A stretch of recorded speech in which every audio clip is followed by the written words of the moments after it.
Review guide for the Nigeria test, kind of the modified version for our digital learning time period here.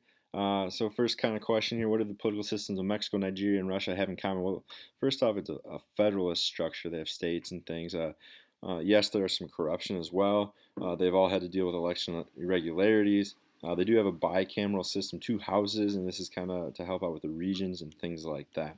Nigeria's multi-state structure was created and designed to kind of splinter up those ethnic groups and the different groups they had that were competing for power and give some power to each individual group. Which of the following do Great Britain and Nigeria have in common? They have a lot of strong multinationalism. If you look at the different areas within Nigeria, but also the different countries in Great Britain, creates that strong multinationalism.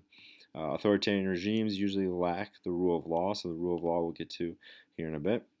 What do Nigeria and Iran have in common? They use Sharia law. So in the north in Nigeria, they do have Sharia law, and obviously in Iran, it's that theocracy. They use Sharia law. Describe a regime change. So this is kind of the replacement of a type of government. So democracy to a totalitarian. A government change would just be from different people running the same type of government. Which of the following is true of women in Nigeria when comparing north to south? South had a lot more opportunities because of the British. They were mostly in the south. They were better educated, and a lot of them are Christians rather than a Muslim population in the north. The Britain's imposition of a federal political structure in Nigeria was significant because it kind of created a divide amongst those different ethnic backgrounds and kind of aggravated them, and they created boundaries that weren't based on those. One reason the parliamentary system, failed. So having a parliament structure, in parliament structure, as we know from the UK, you need a majority. Okay, so you need a majority for that party to rule, and they can never get that because they had so many different divisions. So they went to that federalist structure. What was the most important reason that Nigeria eventually settled on that? To get rid of ethnic tensions, give more power to the different regions. In Russia and Nigeria, the kind of the similarities between some of their kind of civil wars, those ethnic differences in Chechnya there and the Biafran Civil War and those conflicts. Prebendalism is the patron-client system in Nigeria. Again, Russia, U.S., again, you can throw in there Mexico, Nigeria are all federalist structures.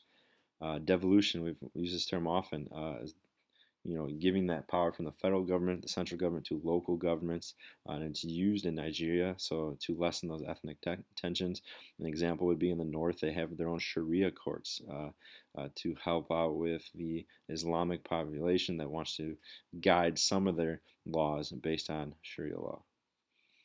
Then defining a couple key terms. Rule of law. A country is governed by clear and fair laws, which apply equally to everyone. Again, Nigeria doesn't always follow the rule of law. Rule by military, so maybe a military dictatorship. See those coups d'etats by military leaders. It's authoritarian type, very controlling.